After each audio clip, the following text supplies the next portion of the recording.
अस्सलाम वालेकुम friend, welcome to my channel microbiology with Huliya Khan. तो मैंने अपनी पहले वाली वीडियो में आपको जो है लेक ऑपेरॉन के बारे में बताया था कि लेक ऑपेरॉन क्या होता है और वो किस तरह से वर्क करता है।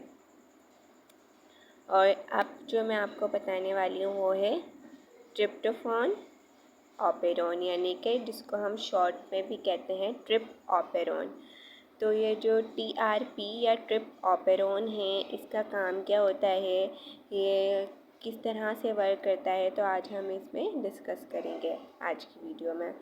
लेकिन मैंने पहली वाली वीडियो में आप लोगों से कहा था कि मैं अपनी नेक्स्ट वीडियो जो है वो DNA रिप्लिकेशन के पूरे प्रोसेस के बारे में बताऊंगी।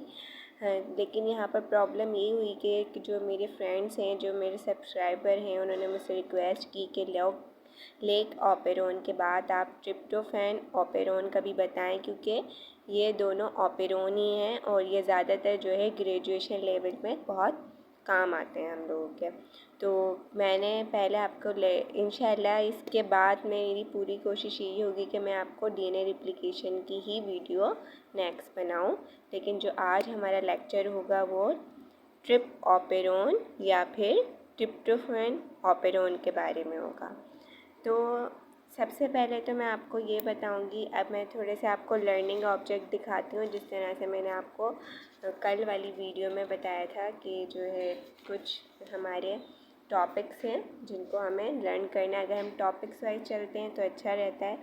तो यहाँ पर मैंने कुछ टॉपिक्स लिखे हुए हैं जिसमें लिखा है टॉपिक्स नीड टू लर्न, यानी कि वो टॉपिक्स जो हमें समझने की और पढ़ने की ज़रूरत है। तो यहाँ पर लेक ऑपेरॉन की हेडिंग है, आप इसको नहीं देखें क्योंकि आज है हमारा टॉपिक नहीं है। मैं सिर्फ ऊपर वाली चीज़ें आपको समझाना चाह रही हूँ कि what is operon, difference between prokaryotic and eukaryotic gene expression. ये दोनों चीज़ें मैंने अपनी पहले वाली वीडियो में जो मैंने लेक ऑपेरॉन आपको पढ़ाया था उसमें ये डिफ्रेंशिएट भी बता दिया है।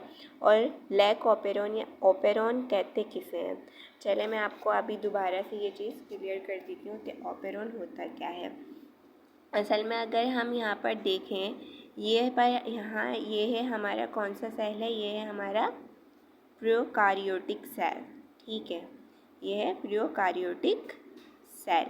अब इसमें जो है ना, यहाँ पर जो है कोई भी एक अलग से न्यूक्लियस वगैरह नहीं होता। ये जो साइटोसोल है, ठीक है, जो सेल का साइटोसोल है, यहीं पर ही सारी चीज़ें होती हैं, DNA और जो है इसका यहाँ पर कोई मेम्ब्रेन बाउंड ऑर्गेनल वगैरह भी नहीं होता। तो सारे प्रोसेस जो है वो साइटोसोल में ही होते हैं, तो कोई इतनी कॉम्प्लिकेशन वगैरह यहाँ पे होती नहीं है।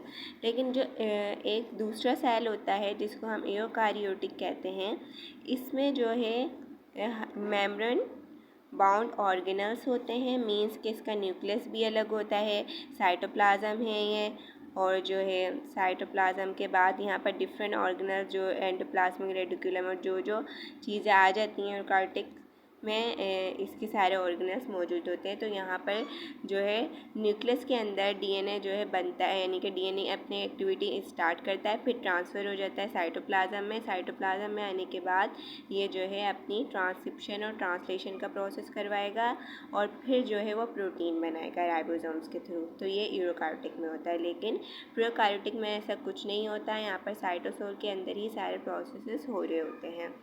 तो फिर अब यहाँ पर जो है इसके DNA में, अब इसका जो DNA होता है, अगर हम प्रोकार्योटिक के DNA की बात करें तो इसमें जो है इसका एक प्रोमोटर होता है और एक ऑपरेटर होता है। ठीक है, ये प्रोमोटर और ये ऑपरेटर साइट हो गया, और ये सारे जीन हैं। ठीक है, सारे जीन वाले साइट हैं। एक जर्नल स्ट्रक्चर मैं आपको बता रही हूँ। ठीक है, तो ये वाले जो दोनों होते हैं ये कहलाते हैं कंट्रोल रीजन। ठीक है, ये कहलाते हैं कंट्रोल रीजन, और ये जो कहलाते हैं ये स्ट्रक्चरल जीन कहलाते हैं। ये मैंने अपनी प्रीवियस वीडियो में आपको बताया, लेकिन फिर से एक दफ़ा मैं रिपीट कर रही हूँ ताकि आप लोगों को इस ठीक से और समझ आ जाए। तो ये दोनों चीज़ें होती हैं। लेकिन अब प्रोकार्योटिक में क्या होता है कि एक प्रोमोटर और एक ही ऑपरेटर 3 से 4 जीन को एक साथ कंट्रोल कर लेता है और प्रोटीन हम जो है आराम से सिंथेसाइज कर देगा, बना लेगा। लेकिन यूरोकार्योटिक में होता क्या है कि इसके DNA में जो है और यहाँ पर एक और चीज़ होती है कि यहाँ पर जो कोडिंग सीक्वेंसेस होते हैं ना, कोडिंग सीक्वेंस, यहाँ पर जो है वो कोडिंग सीक्वेंस ज़्यादा होते हैं और नॉन कोडिंग जो है वो कम होते हैं। लेकिन यहाँ पर क्या होता है, यहाँ पे नॉन कोडिंग सीक्वेंसेस जो है वो ज़्यादा होते हैं यूरोकार्टिक में, और जो कोडिंग होते हैं वो कम होते हैं। और इसके जो प्रोमोटर है, इसका एक प्रोमोटर होगा और एक ऑपरेटर होगा। ये प्रोमोटर है, ये ऑपरेटर है। तो ये प्रोमोटर और ऑपरेटर जो है वो एक ही जीन को कंट्रोल करेंगे, यानी कि एक ही जीन को कंट्रोल करके प्रोटीन बनाएंगे। अगर उनकी सेंथेसिस करवानी होगी तो करवाएंगे। ये डिफरेंट जीन्स को एक साथ कंट्रोल नहीं कर सकते। तो यहाँ पर कोई ऑपेरॉन सिस्टम असल में होता ही नहीं है, ठीक है। ऑपेरॉन सिस्टम जो होता है वो असल में बना ही प्रोकार्योटिक के लिए है, ठीक है। तो ऑपेरॉन सिस्टम वो सिस्टम होते हैं जिनमें जीन की रेगुलेशन होती है, जिसमें एक ही प्रोमोटर और ऑपरेटर एक 2 से 3 से 4 जीन्स को एक ही प्रोमोटर ऑपरेटर कंट्रोल कर रहे होते हैं। तो यहाँ पर डिफरेंस समझ आ गया, ऑपेरॉन भी समझ आ गया। अब हम बात करते हैं कि ट्रिप ऑपेरॉन क्या होता है। तो ट्रिप ऑपरेंड को समझने के लिए आपको मैं एक छोटा सा यहाँ पर स्ट्रक्चर समझाऊंगी। हमारा तीसरा लर्निंग जो ऑब्जेक्ट था वो था what is tryptophan operon, structural genes of tryptophan operon. तो यहाँ पर मैंने इसका एक डीएनए लिया है, ठीक है। ट्रिप्टोफैन का ये एक डीएनए है, ठीक है। डीएनए, ये पूरा डीएनए है और ये इसका प्रोमोटर साइट है, ये इसका ऑपरेटर साइट है और ये सारे इसके स्ट्रक्चरल जीन्स हो गए।